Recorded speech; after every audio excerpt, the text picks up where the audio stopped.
Hello everybody, welcome back. Today we're going to talk about session 27, so let's go ahead and get started with session 27. I am Ra. I greet you in the love and the light of the one infinite creator. I communicate now. Questioner. This session I thought we would start book 2 of the Law of One, which will focus on what we consider to be the only important aspect of our being. However, Jim has felt the obligation to ask 2 questions that were asked of him by Paul Shockley, and I will ask those 2 first, in case you are able to answer them before we really get started. First question is, Paul Shockley is presently channeling the same source which Edgar Cayce channeled, and Paul has received information that he took part in the design and construction of the Egyptian pyramids. Can you tell me what his role was in that effort? I am Ra. This was in your space-time continuum 2 periods and 2 lifetimes. The first of a physical nature working with Confederation entities in what you know of as Atlantis. This approximately 13,000 of your years ago. This memory, shall we say, being integrated into the unconscious of the mind-body-spirit complex of this entity due to its extreme desire to remember the service of healing and polarization possible by the mechanisms of the crystal and the charged healer. The second experience being approximately 1,000 of your years later, during which experience this entity prepared, in some part, the consciousness of the people of what you now call Egypt, that they were able to offer the calling that enabled those of our social memory complex to walk among your peoples. During this life experience, this entity was of a priest and teaching nature, and succeeded in remembering in semi-distorted form the learned teachings of the Atlantean pyramidal experiences. Thus, this entity became a builder of the archetypal thought of the Law of One, with distortion towards healing, which aided our people in bringing this through into a physical manifestation at what you would call a later period in your time measurement. So, first question here is a question from Paul Shockley. And Paul Shockley was a friend of Jim's who lived in Oregon and was channeling the Akashic Records like Edgar Cayce did, and worked with, his organization was called the Aquarian Church of Universal Service. And so some of Jim's lore is that he went to a wilderness school where he learned how to activate his frontal lobes and learned how to live off of the land and do all this kind of stuff. And for a while he was also a teacher at like a alternative school and taught children. But then he bought some land in Kentucky and started working that land, built his own log cabin with his own 2 hands. And in the evenings, he would listen to the radio. And that's where he learned about Carla and Dawn. He heard a radio program with Dawn and Carla talking about what they were doing. He started visiting with Dawn and Carla and going to their channeling sessions. And at one point, Dawn and Carla had invited him to live with them. And, Dawn was a very particular and selective person, so he felt a really strong connection with Jim that he didn't feel with other people. I would say that Jim just didn't give him the same ick that almost everybody else in the world gave Dawn, because just Dawn was not a people person for the most part. He was very charismatic, but he, again, was very selective, especially with who he shared his spiritual practices with. But Jim was also receiving the newsletters from the Aquarian Church of Universal Service with their channelings, and had already decided that he was going to move to Oregon for a while, because in Oregon they had an alternative school. So he was going to work with the children there, and he was going to work with them in channeling their contact that they had. So Jim moved to Oregon, and he was there for a couple of months, and one of the members who would come down from Canada offered Jim a job, a very, very lucrative job in mining diatomaceous earth. And he was going to be getting paid $100,000 a year. And this was very shocking to him because he hadn't moved to Oregon with any financial desires. Jim is a very not materialistic person. I don't think he's ever had that as a part of his being. So he went into meditation and he sat down and asked for guidance on what he should do. And almost immediately, he got a very clear message that he needed to move back to Kentucky to be with Carla and Dawn and to help them with their work. So he did.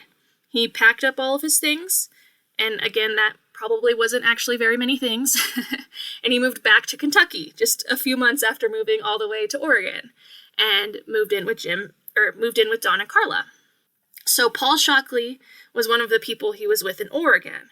And so when Paul found out what they were doing in Kentucky and had this contact with this Egyptian god, essentially, he wanted to find out more about his experience, his memories of building pyramids.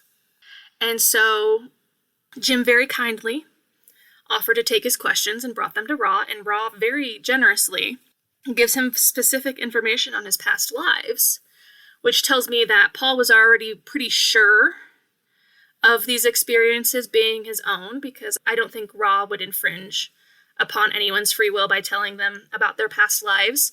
Later, when the group asks about their past lives, Ra mentions that this information is very highly guarded by our higher self, so that we focus on the incarnation that's in front of us. And then, after this incarnation, we can sort of blend all of our previous incarnations and see the recurring catalyst and stuff. But if past life memories start to bleed through, we can get really distracted with the details of that past life and not be as focused on what we're trying to do in this life. But apparently Paul had a very, very strong desire rooted in service to others, a desire to serve others, that allowed him to penetrate this forgetting of his past lives. And so he was able to recall information about pyramids and crystal healing. And so Paul had 2 lives that he's remembering. One was him helping build the pyramids with the Confederation in Atlantis. That was the first one. The second one was in Egypt after that, but before the Confederation came to Egypt, before Ra came to Egypt. But Paul's work in Egypt, having remembered some of his past life in Atlantis when he was in Egypt later, was able to lay the groundwork that allowed the calling of the Egyptians, that opened the door for Ra to actually walk among them. So honestly, that's pretty cool and an important job that he did and performed. I mean, I guess, if we look back and we say Ra basically regrets what they did. But I mean, in the context of this just being a part of our history and our historical experiences, Paul was able to help create the awareness in the Egyptian culture that eventually led them to opening the door for Ra to come and walk among them. And so he remembers building the pyramids in Atlantis, and then he remembers teaching the Egyptians about this type of healing with crystals and shapes. And so that's how then eventually Egypt received the pyramids from Ra. And of course, Paul isn't going to be the only person, most likely, who had these kinds of memories, who planted these thoughts in Egyptian culture, but he helped with this. And I do think it's interesting that he remembered in semi-distorted form the learned teachings of the Atlantean pyramidal experiences. Because a lot of times Ra will say semi-undistorted, but so it was still, he had some memory of Atlantis, but it was still skewed in a lot of ways. But he was able to plant some seeds in Egyptian thought complex. So that's the story of Paul and how Jim knew Paul. So we have a second question then from Paul from 27.2. Don says, the second question is, Paul has also received information that mentions that there were other beings aiding in the construction of the pyramids who were not fully materialized in the third density. They were materialized from the waist up to their heads, but were not materialized from the waist down to their feet.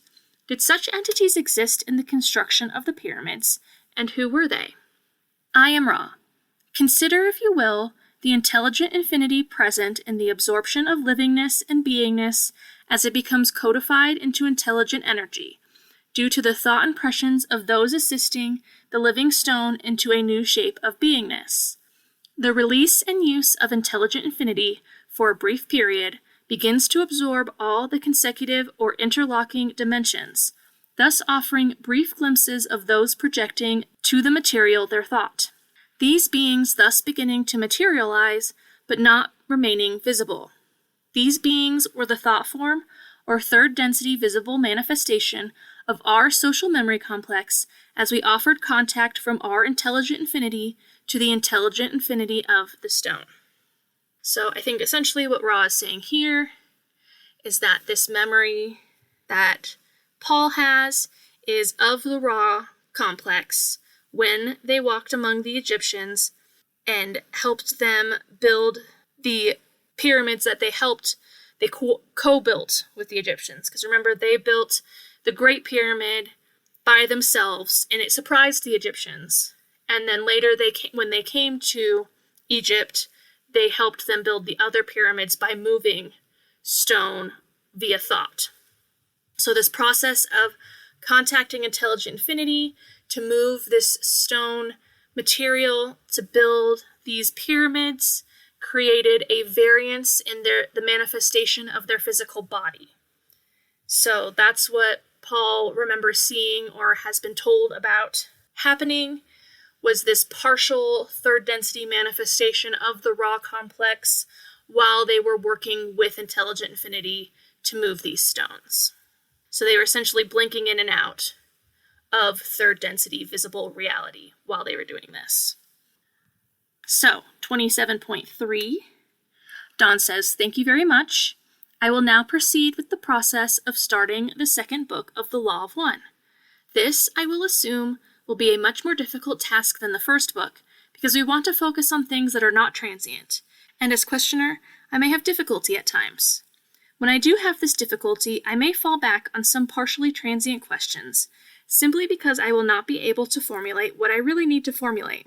And I apologize for this, but I will try my best to stay on the track and eliminate things of no value from the book if they do occur during my questioning. The statement I will make to begin with, I have written.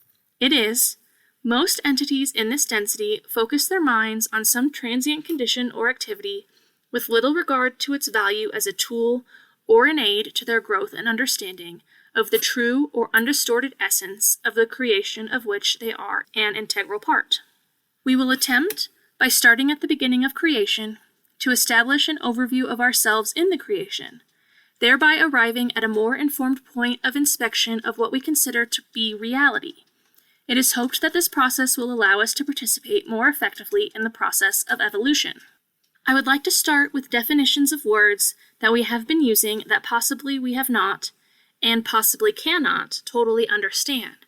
But since the first words that we use are intelligent infinity, I would like for you to define each of these words and give me the definition of their combination. I am Ra. Your vibrations of mind complex indicate a query. However, your vibrational sound complex indicate a preference.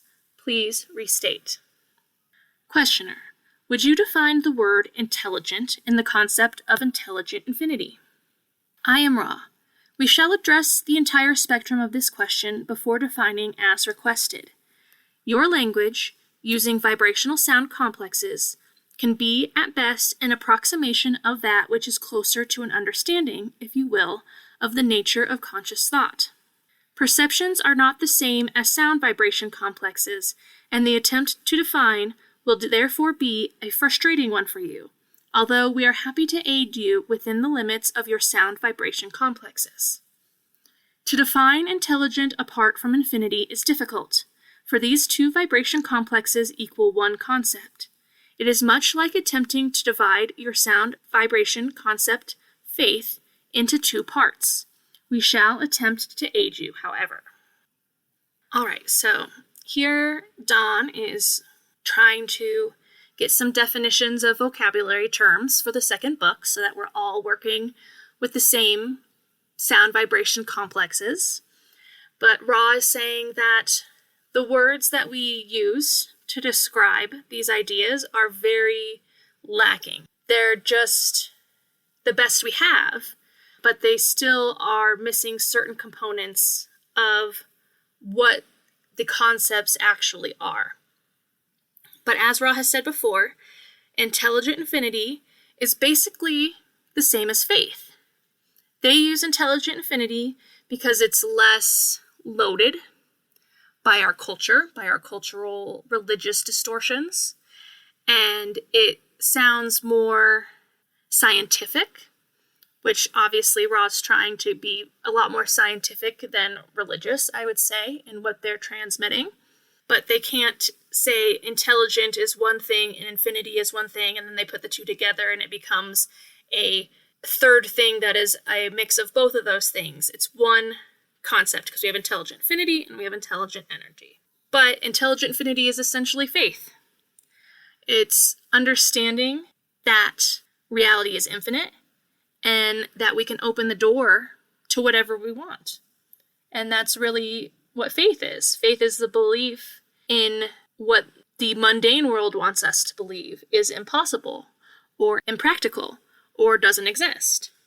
So Ra is saying that, they're going to try to help Dawn with this process, and intelligent infinity is one concept.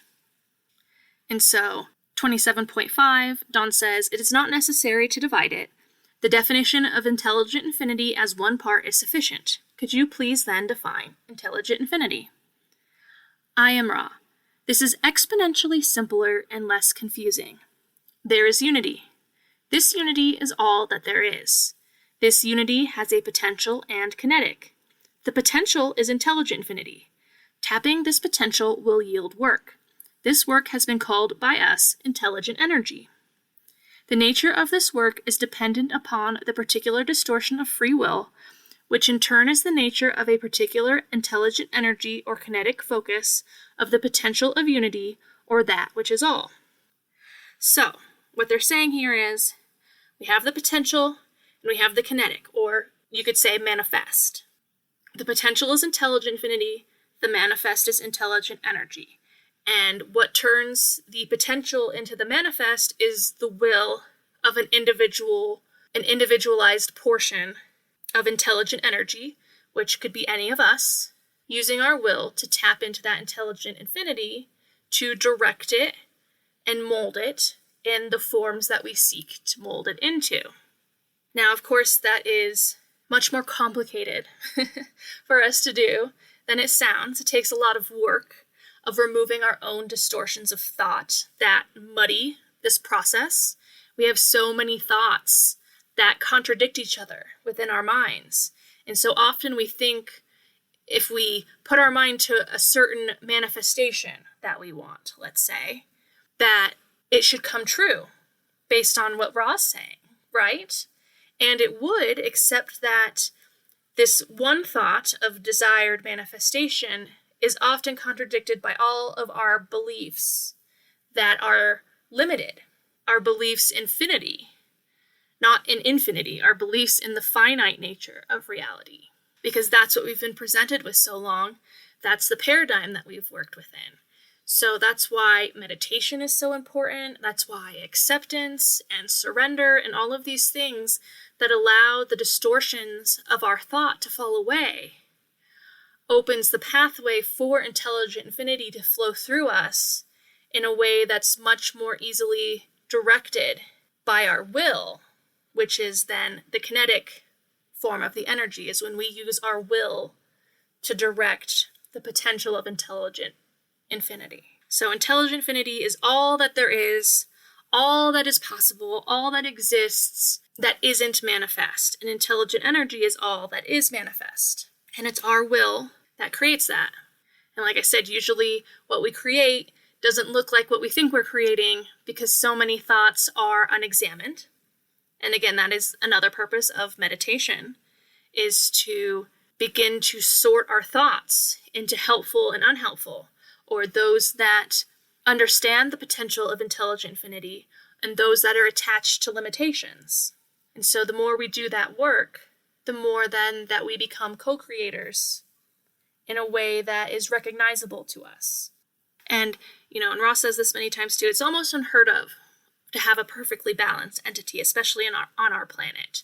So to just think a thought and have something manifest is a very rare occurrence. But I think a lot of us have probably experienced that at least a few times in our life, where there's very little drag or very little contradiction in tapping into the potential and making it kinetic.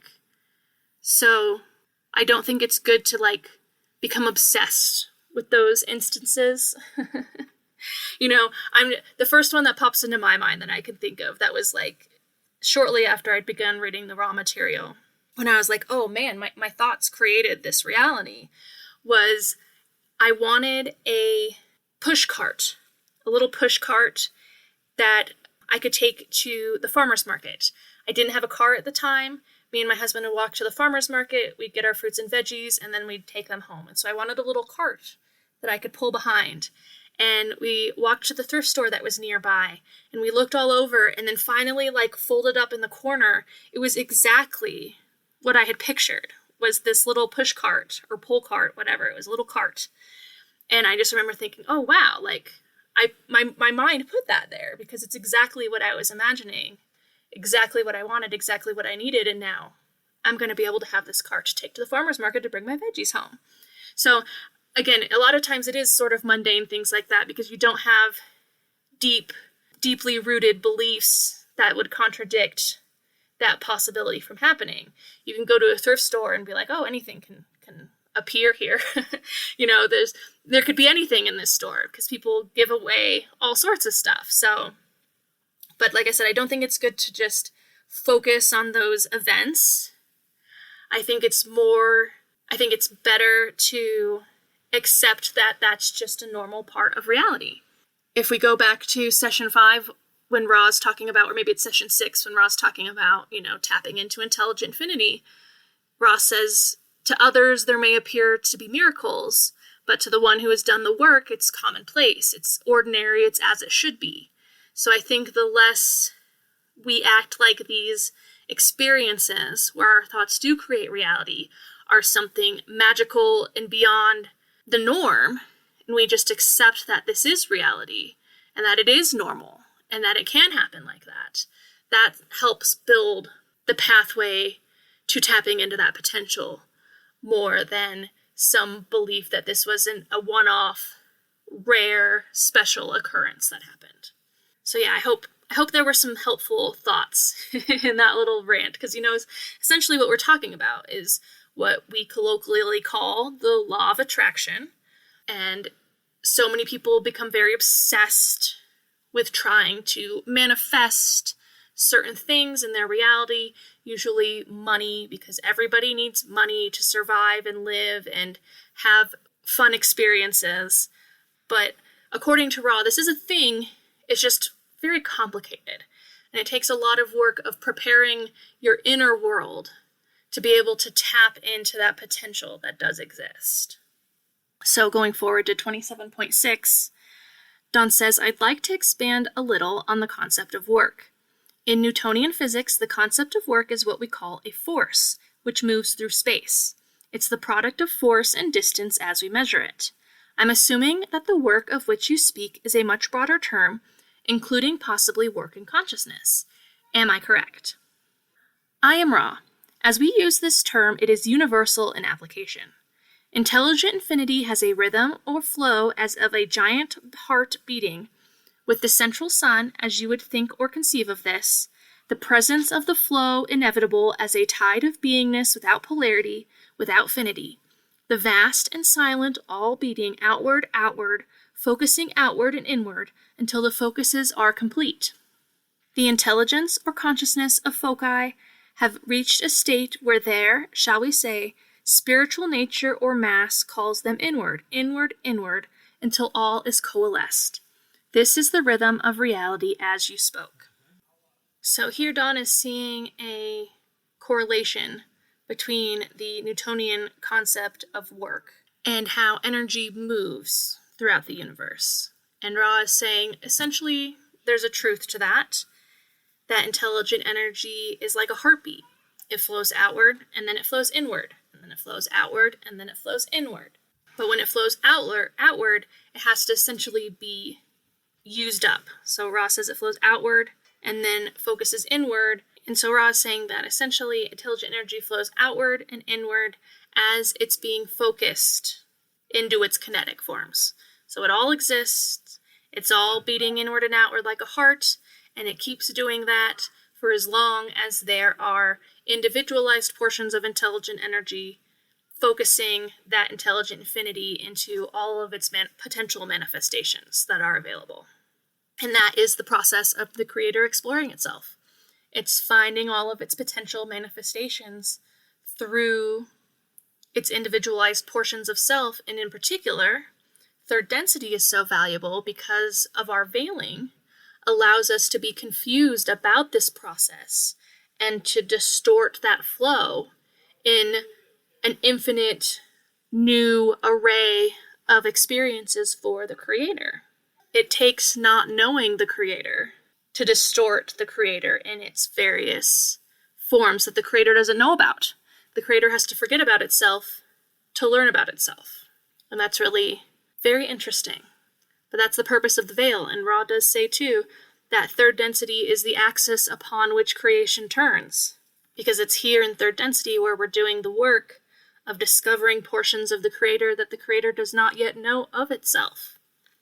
So, 27.7, Dawn says, now I think I have extracted an important point from this in that in intelligent affinity we have work without polarity, or a potential difference does not have to exist. Is this correct? I am Ra. There is no difference, potential or kinetic, in unity. The basic rhythms of intelligent infinity are totally without distortion of any kind. The rhythms are clothed in mystery, for they are being itself. From this undistorted unity, however, appears a potential in relation to intelligent energy. In this way, you may observe the term to be somewhat two-sided. One use of the term, that being as the undistorted unity, being without any kinetic or potential side. The other application of this term, which we use undifferentiatedly for lack of other term, in the sense of the vast potential tapped into by foci or focuses of energy, we call intelligent energy. So here again, Ross saying that the polarity exists in the kinetic. The polarity exists in how we focus the intelligent infinity. But intelligent infinity itself doesn't have polarity. It doesn't have any sort of distortions. It just is everything that is potential to exist. So that can't have distortions. That can't have polarity. But that's why there are the two sides of the coin. There's intelligent infinity and intelligent energy. And as we go on, we learn more and more about how tapping in to intelligent infinity and turning it into intelligent energy in third density does require polarity. So there are obviously a lot of paradoxes involved in this whole expression of the creator exploring and discovering itself, but this is just the mechanics of how it works. And as Ross says, the rhythms are clothed in mystery. It's meant to be mysterious so that we seek, so that we continue to explore ourselves as a portion of the creator and find new things. So, 27.8, Dawn says, now I understand that the first distortion of intelligent infinity is the distortion of what we call free will. Can you give me a definition of this distortion? I am Ra. In this distortion of the law of one, it is recognized that the creator will know itself. So, that's free will, and again, we get into this more much later, but Ra says that before the veil, we didn't really have free will. Now, the creator thought that its individualized portions of self had free will, and it definitely wasn't infringing upon the free will of its individualized portions. However, it isn't until you can forget that you are the creator that you actually have total freedom of will. When you know that you're the creator, there's a much more linear progression of self. There's a much more narrower expression of self. But when we forget that we are this divine, infinite self, all self, that's when we really have much more room to explore all of the potentials that exist for manifestation. So the creator, when it individualized itself, it always wanted this exploration. But eventually it found out that it could veil this small segment of its individualized selves for a short period of time. 75,000 years is a very short period of time on the scale of infinity, and that this veiling for this short period of time exploded the potential of experience and the ability for the creator to know itself without any sort of preconceived notions of itself. So 27.9, Dawn says, then am I correct then in assuming that the creator will know itself, the creator, then grants for this knowing the concept of freedom, total freedom of choice in the ways of knowing? Am I correct? I am Ra. This is quite correct. Questioner. This then being the first distortion of the law of one, which I am assuming is the law of intelligent infinity, from all other distortions which are the total experience of the creation spring from this. Is this correct? I am Ra. This is both correct and incorrect. In your illusion, all experience springs from the law of free will, or the way of confusion. In another sense, which we are learning, the experiences are this distortion. So again, I think this goes back to third density is the axis upon which all of creation turns. So Ross says, in our illusion, experience springs from the law of free will, or the way of confusion, which again is the veiling, which allows us to be confused about the true nature of ourselves. But then Ross says, in another sense that they're currently learning, the experiences are this distortion. So there's the aspect of free will that requires confusion, but there's also the aspect of free will that is all experiences, even for Ra. So 27:11, Dawn says, I will have to think about that and ask questions on it in the next session. So I will go on to what you have given me as the second distortion, which is the distortion of love. Is this correct? I am Ra. This is correct. Questioner, I would like for you to define love in its sense as the second distortion. I am Ra. This must be defined against the background of intelligent infinity or unity or the one creator with the primal distortion of free will. The term love then may be seen as the focus, the choice of attack, the type of energy of an extremely, shall we say, high order, which causes intelligent energy to be formed from the potential of intelligent infinity in just such and such a way. This then may be seen to be an object rather than an activity by some of your peoples, in the principle of this extremely strong energy focus being worshipped as the creator instead of unity or oneness from which all loves emanate. So we go from the first distortion is free will. The creator wants to know itself. The second distortion is love. Love is pretty congruent with the potential. It's how we apply our free will to the potential. The energy that makes the potential kinetic is love.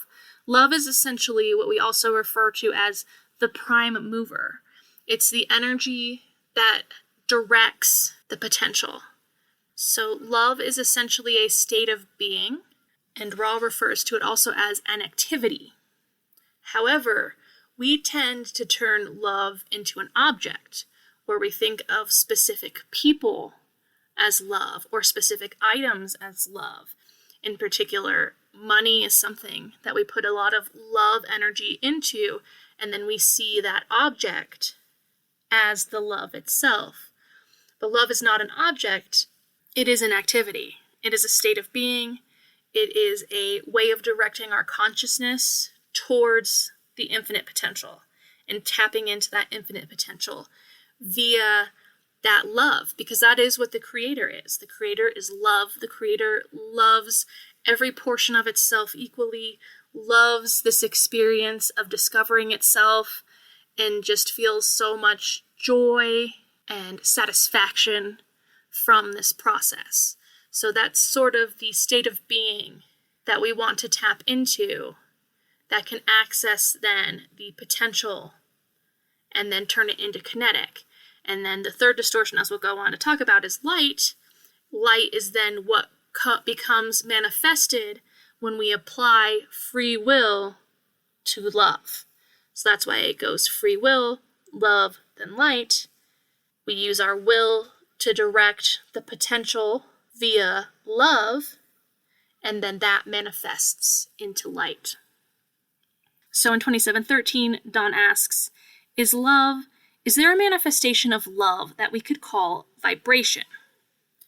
I am Ra. Again, we reach semantic difficulties.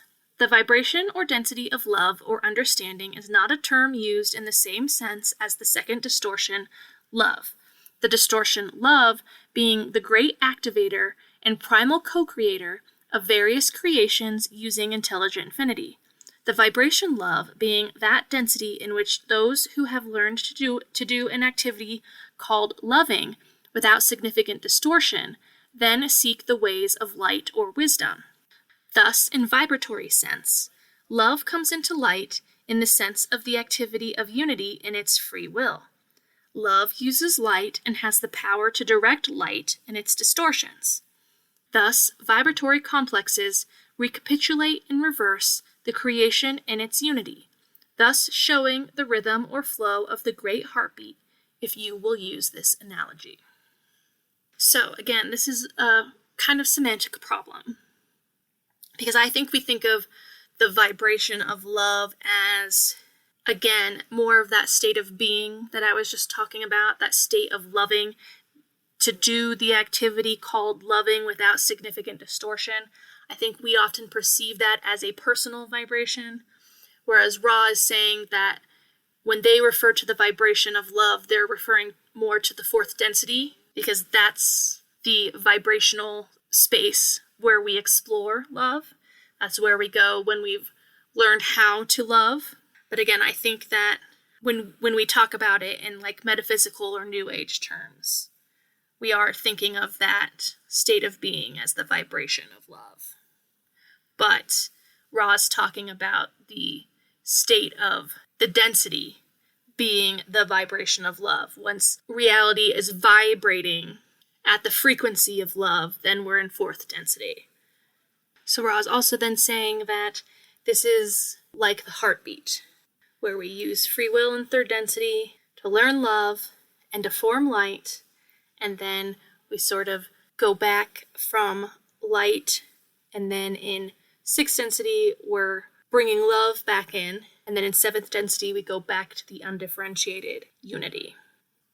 So in 27:14, Don says, I will make a statement that I have extracted from the physics of Dewey Larson, which may or may not be close to what we are trying to explain. Larson says that all is motion, which we can take as vibration, and that vibration, which is pure vibration and is not physical in any way or in any form or in any density, that vibration, by first product of that vibration, is what we call the photon, particle of light. I was trying to make an analogy between this physical solution and the concept of love and light. Is this close to the concept of love creating light or not? I am Ra. You are correct. So the photon is what Ra refers to as the smallest portion of creation, and the photon is light, and it is love that forms light into its various manifestations, whether that's pure, undistorted love, or one of the infinite various distortions of that love energy. And 27:15, Don says, then I will expand a bit more on this concept. We have the infinite vibration of love, which can occur, I am assuming, at varying frequencies. If this has a meaning in this, I would assume that it begins at one basic frequency. Does this have any meaning? Am I making sense? Is this correct? I am Ra. Each love, as you term the prime movers, comes from one frequency if you wish to use this term. This frequency is unity. We would perhaps liken it rather to a strength than a frequency, this strength being infinite, the finite qualities being chosen by the particular nature of this primal movement. So again, I think that means more than there being distortions of the love vibration that are manifesting the photons. I think it's Ra is saying here, it's the strength of the love vibration that can manifest and direct the manifestation of light. But at its most powerful, love is infinite. So 27:16, Don says, then this vibration which is, for lack of better understanding, which we call pure motion, it is pure love. It is not, there is nothing that is yet condensed, shall we say, to form any type or density of illusion. This love then creates by this process of vibration a photon, as we call it, which is the basic particle of light. This photon then, by added vibrations and rotations, further condenses into particles of the densities, the various densities that we experience. Is this correct? I am Ra. This is correct. And this then aligns with how Ra talks about the densities are just, they talk about densities because it's about how dense the light is across each threshold. The light gets more and more dense as we ascend through the densities. As love becomes stronger, there's more light available to work with. And it's the process as we walk those steps of light. At some point, we get to a step where the light is too intense for us. We cannot step into that level of light, and that's where our vibrational state of being is. And that's what happens, after we die, when we try to figure out where we're going to go in our next life. We have to figure out which density of light we can work with. So the light is ever increasing as we ascend through the densities, but there are thresholds that create the separation between densities. And it takes an effort via our consciousness, our free will, to cross those densities. So, 27:17, Dawn says, now this, then, light which forms the densities has what we call color. And this color is divided into seven categories of color. Can you tell me, is there a reason or an explanation for these categories of color? Can you tell me something about that? I am Ra. This will be the last complete question of this session, as this instrument is low on vital energy. We will answer briefly, and then you may question further in consequent sessions.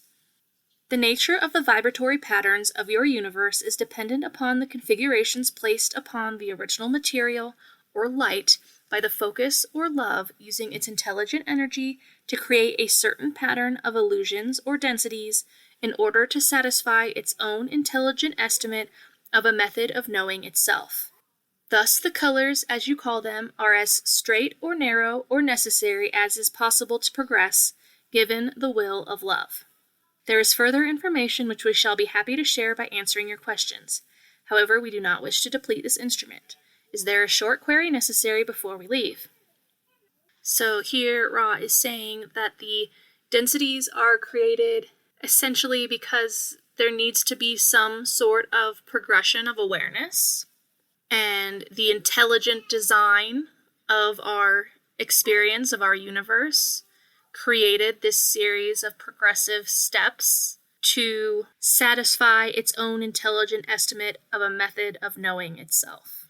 And as we know too, the 7 densities also correlate to the musical octave, where the 8th density is then the first density of the next octave.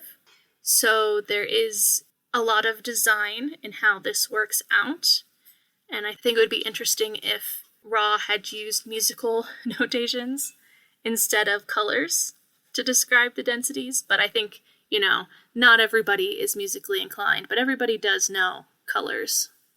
And something I also think is very interesting is how the 7 colors of the rainbow, as we know them and are accepted as fact, are not universal among all cultures.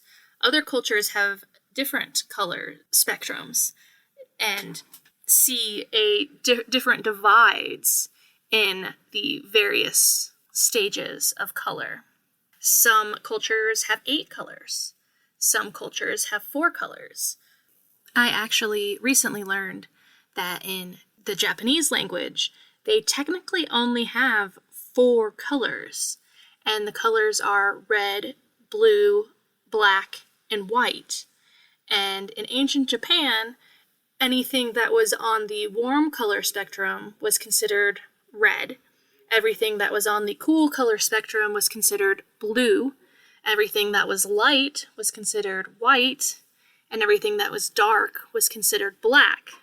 And the modern language has evolved to have more colors, but the colors aren't actually color words like we know, like the color word for green is midori, which actually means leaf colored. And the color for like gray, off the top of my head, the one that comes to mind that I know, is nezumi, which is mouse colored. So they originally only had those 4 colors, and 2 of them were black and white. So color is a very complicated thing, and it was actually, as we had referenced earlier in this session, it was Sir Isaac Newton who decided that we had this 7-note color scale, at least in our Western scientific realization of reality. And he did that specifically to line it up with the musical scale. And now Newton was a brilliant mind, probably a wanderer. If not, then someone who really had a strong desire to understand reality as a service to the rest of us, to give us this information. So he was really tapped into a lot of things.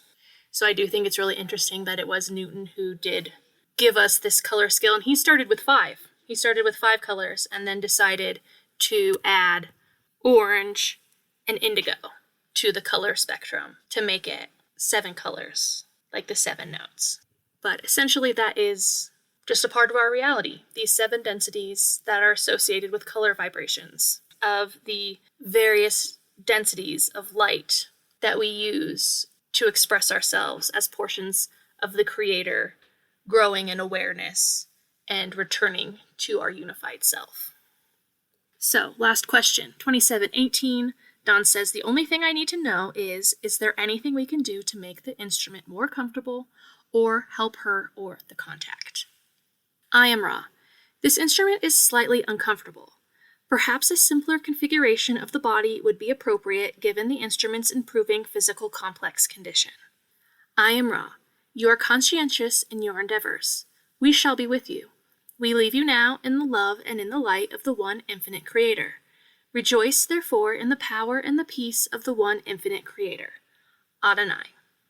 So, we mentioned in a couple sessions ago, maybe it was the last session or a couple sessions ago, at the end, or at the very beginning of the session, Don said, hey, is what we've done for the instrument good?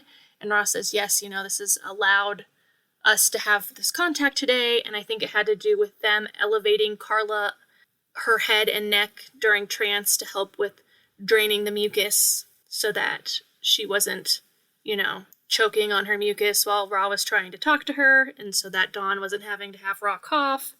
And so it sounds like her condition is improving enough that she needs to return to the simpler configuration of her body during the trance state. That's my assumption, following the thread and trying to figure out specifically what's going on here, because it's not very comfortable for her body to be in this position. It's less comfortable now. It was more comfortable when she was actively very congested, but now the drawbacks of that configuration of her body outweigh the benefits, so perhaps a simpler configuration of the body. Let's try it, Ross says. Let's try to return her to a different configuration of her body. So that is session 27. Again, a little shorter session. Carla still is low on vital energy from her LSD, but there is quite a bit of information in this one, really kind of heady stuff about the nature of reality. I hope I did it justice. Again, as Ross said pretty early on, a lot of these concepts are really difficult to put into words, but that is also why I really like doing this, because it gives me that challenge of articulating concepts that I, on some level, have an understanding of within me, but you can't really share that understanding in this density without using sound vibration complexes. So stretching that ability to put things into words is, for the most part, enjoyable. Sometimes it feels a little frustrating. I don't think I felt super frustrated through this one. I'm sure at times I will feel frustrated with a lack of ability to articulate certain things. And again, I don't know absolutely everything that Ra's saying. Some things are still beyond my grasp, but I like trying to get out as much as I can from the words that Ra has given us and my exploration of them, and then regurgitating them into a potentially different, though obviously much more distorted understanding of these concepts, but maybe a bit more graspable for the third density human mind. So that's what I'm doing here.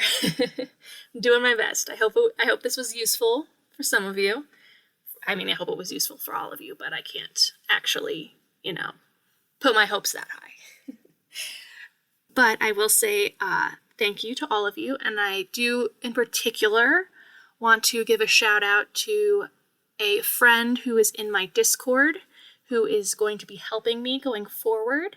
She will be adding chapters to all of the episodes and breaking up and marking where each question and answer starts, so that if you're ever reading and you get to a certain question and answer, like a specific one, if you're reading on your own and you're like, man, what is Ross saying in 52.8, you can just then come to that episode and click on the chapter and go right to there without having to listen to the whole thing if you're just stumped on needing an articulation of one thing that Ross said. So hopefully that makes this resource more usable for people in the future going forward. And I just wanted to give a shout out to her. I'm just guessing she probably doesn't want or need to be named, but I did want to explicitly state that previously this was just me working on this podcast, doing everything that you see.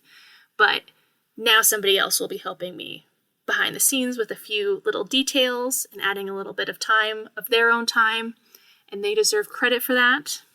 But I suppose that would also then include, again, thanking the people who have donated money, because it does cost money to host a podcast.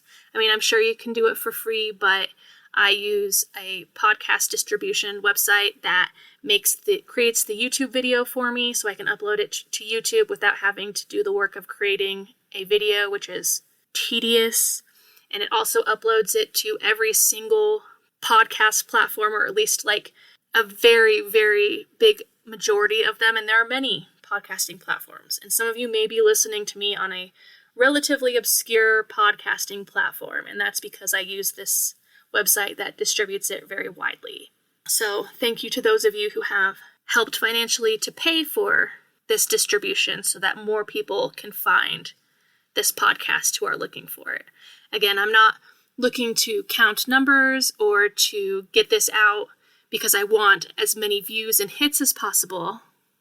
I just want it to be there for the people who are looking for it and to have access on whatever device or in whatever country, because, other countries use different podcasting services. So yeah, thank you to those of you who have helped in that way.